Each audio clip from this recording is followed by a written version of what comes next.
Hi viewers, welcome to Harshan Kitchen. Today நாம் வெண்பொங்கல் பார்க்க போகிறோம்.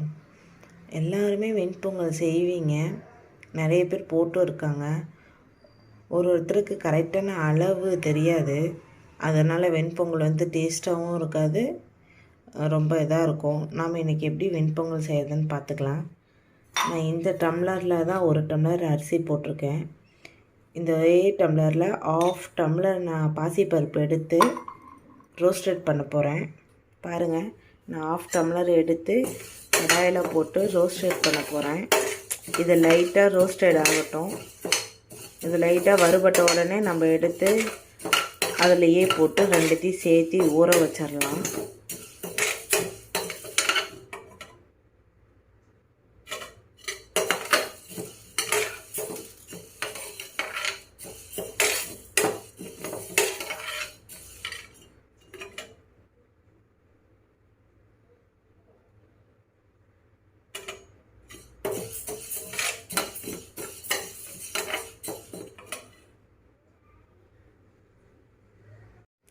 பாருங்கள், நல்லா லைட் ப்ரௌன் ஆயிடுச்சு.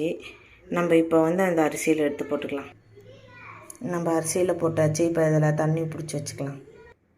இது கொஞ்சம் நேரம் ஊறட்டும், ஒரு 1/4 மணி நேரம் ஊறட்டும். நம்ம இப்போ அதுக்கு தேவையான இன்க்ரீடியன்ஸ்லாம் அதுங்காட்டி நம்ம ரெடி பண்ணிடலாம்.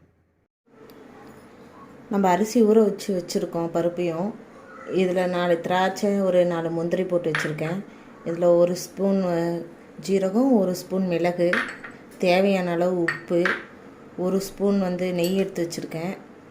இதில் கொஞ்சம் இஞ்சி, ஒரு துண்டு இஞ்சி எடுத்து கட் பண்ணி வச்சுருக்கேன். 2 பச்சை மிளகாய் சின்ன சின்னதாக கட் பண்ணி வச்சுருக்கேன். கொஞ்சம் கருவேப்பிலை தழை வச்சுருக்கேன். வாங்க இப்போ நம்ம வீடியோக்குள்ளே போய் அடுப்பை பற்ற வச்சுக்கலாம். பற்ற வச்சுட்டு கடாய் வச்சுக்கலாம். கடாய் ஹீட் ஆகட்டும். நம்ம இப்போ நெய் ஆட் பண்ணிக்கலாம். கடாயை காஞ்சிருச்சு.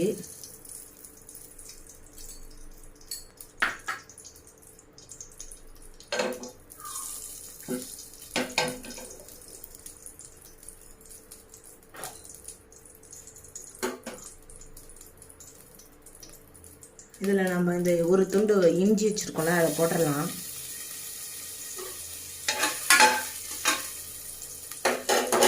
அந்த பச்சை மிளகாவையும் ஆட் பண்ணிக்கலாம்.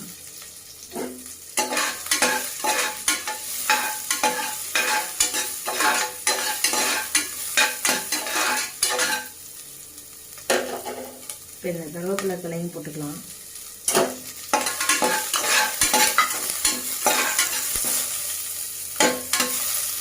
கொஞ்சம் பொரியட்டும். இப்போ நம்ம ஜீரகம் 1 ஸ்பூன், மிளகு 1 ஸ்பூன் எடுத்து வச்சுருக்கோம். இதையும் நம்ம இதில் போட்டுக்கலாம்.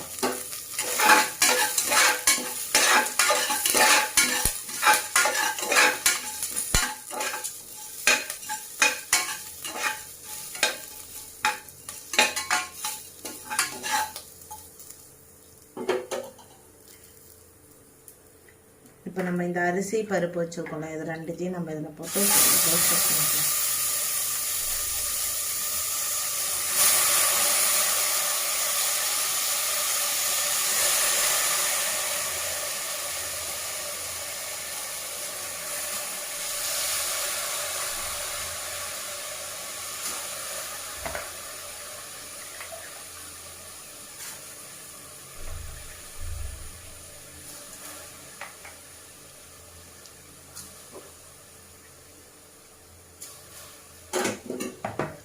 இப்போ நல்லா நம்ம இதை கிளறி விட்டுக்கலாம்.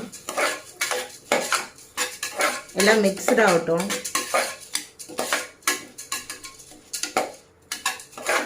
ஒரு 2 மினிட்ஸ் இப்படியே சேர்த்து இது பண்ணிகிட்டே இருங்க, வதக்கிக்கிட்டே.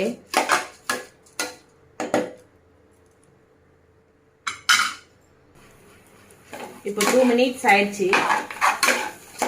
பாருங்கள், நல்லா இதாகுது. இதில் நம்ம கொஞ்சோண்டு சால்ட்டு, தேவைக்கான சால்ட்டு நம்ம போட்டுக்கலாம்.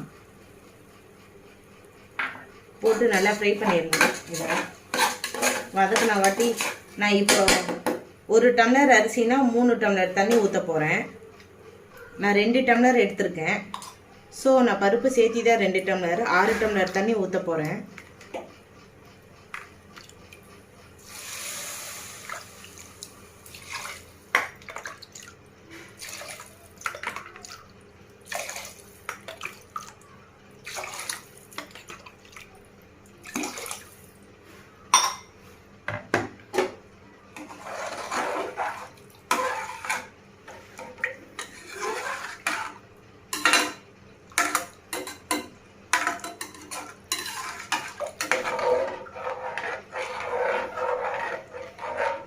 அப்படி நல்லா கிளறி விட்டுருங்க.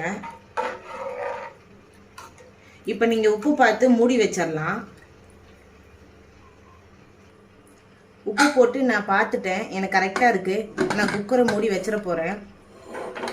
இது ஒரு 4 விசில் வந்தோடனே நம்ம எடுத்து பார்க்கலாம். இப்போ பாருங்கள், 4 விசில் வந்து விசில் அடங்கிருச்சு. இப்போ நம்ம ஓப்பன் பண்ணிடலாம். பாருங்கள், செம வாசம், நெய் வாசம் கம கமக்குது.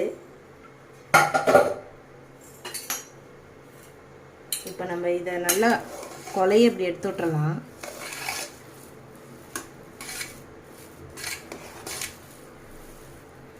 இப்படி பண்ணி விட்ருங்க. நல்லா மசிச்சு இது பண்ணிங்கன்னா தான் பொங்கல் நல்லா இருக்கும். இப்போ நம்ம இதில் நெய்யில் வந்து நம்ம முந்திரி திராட்சை போட்டு தாளித்து இதில் ஊற்றிக்கலாம்.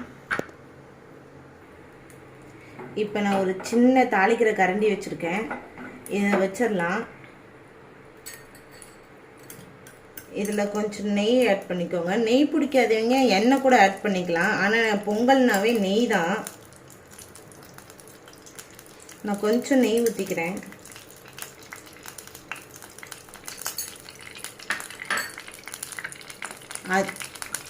அதோடு நான் 4 திராட்சைன்னு சொன்னேன். என் பையனுக்கு பிடிக்கணும். இப்போ ஒரு 8 திராட்சைக்கு மேலே எடுத்து வச்சுருக்கேன். இப்போ நம்ம அதையும் இதில் ஆட் பண்ணிக்கலாம். இப்போ நம்ம இதில் திராட்சையும் முந்திரியும் போட்டு வைக்கலாம். இப்போ இதை நல்லா நெய்யில் நல்லா வதக்கிக்கலாம். திராட்சைலாம் புஃப்னு வரட்டும். நான் நெய் கொஞ்சம் தான் ஆட் பண்ணியிருக்கேன். நீங்கள் நிறைய வேணும்னா நிறைய ஆட் பண்ணிக்கலாம். இப்போ பாருங்கள், முந்திரியும் திராட்சையும் நல்லா ப்ரௌன் கலரில் ஆயிடுச்சு. திராட்சையும் உப்பி வந்துருச்சு. இப்போ நம்ம இதை வந்து வெண்பொங்கலை நம்ம போட்டுக்கலாம்.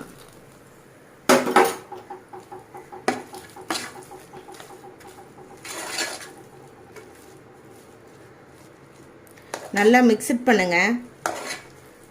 அவ்வளோதாங்க, நம்ம வெண்பொங்கல் ரெடி ஆயிடுச்சு. இப்போ நீங்கள் இதுக்கு சட்னி வச்சுக்கலாம், சாம்பார் வச்சுக்கலாம், நல்லாயிருக்கும். உங்களுக்கு பிடிச்சிருந்தா லைக் பண்ணுங்கள், ஷேர் பண்ணுங்கள், கமெண்ட் பண்ணுங்கள். நீங்களும் செஞ்சு பாருங்கள். தேங்க்யூ.